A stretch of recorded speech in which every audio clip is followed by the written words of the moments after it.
তো আমাদের tan inverse এ plus এই কট ইনভার্স বি এর জায়গায় আমরা লিখতে পারি যে tan inverse 1/b।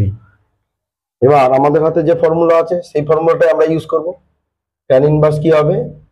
A plus B by 1 minus A into B.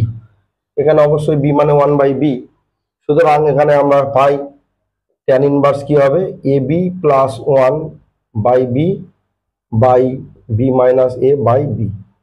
তো বি বি ক্যান্সেল আউট হয়ে যাচ্ছে, তাহলে সুতরাং আমরা পাচ্ছি কত না tan inverse A B plus 1/b minus A, এটা পাচ্ছি। তো দেখো ট্যান ইনভার্স এ বি, তো ট্যান ইনভার্স দিয়ে তো একটি অপশন আছে, তো সেটা বি মাইনাস এ আছে, আর তো এটার সাথে মিলছে না, তাহলে এটাকে যদি আমরা রেসিপ্রোকাল করে দিই তাহলে এটি হয়ে যাবে কত? Cot inverse B minus A by A B plus 1 বা 1 প্লাস এ বি। তো আমাদের ট্যান ইনভার্স এ প্লাস এই কট ইনভার্স বি এর জায়গায় আমরা লিখতে পারি যে ট্যান ইনভার্স 1/b।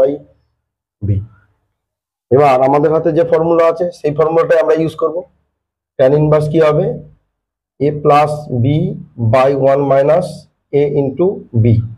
এখানে অবশ্যই বি মানে 1/b, সুতরাং এখানে আমরা পাই ট্যান ইনভার্স কি হবে? A B plus 1/b by B minus A by B. তো বি বি ক্যান্সেল আউট হয়ে যাচ্ছে, তাহলে সুতরাং আমরা পাচ্ছি কত না tan inverse A B plus 1/b minus A, এটা পাচ্ছি। তো দেখো ট্যান ইনভার্স এ বি, তো ট্যান ইনভার্স দিয়ে তো একটি অপশন আছে, তো সেটা বি মাইনাস এ আছে, আর তো এটার সাথে মিলছে না, তাহলে এটাকে যদি আমরা রেসিপ্রোকাল করে দিই তাহলে এটি হয়ে যাবে কত? Cot inverse B minus A by A B plus 1 বা 1 প্লাস এ বি।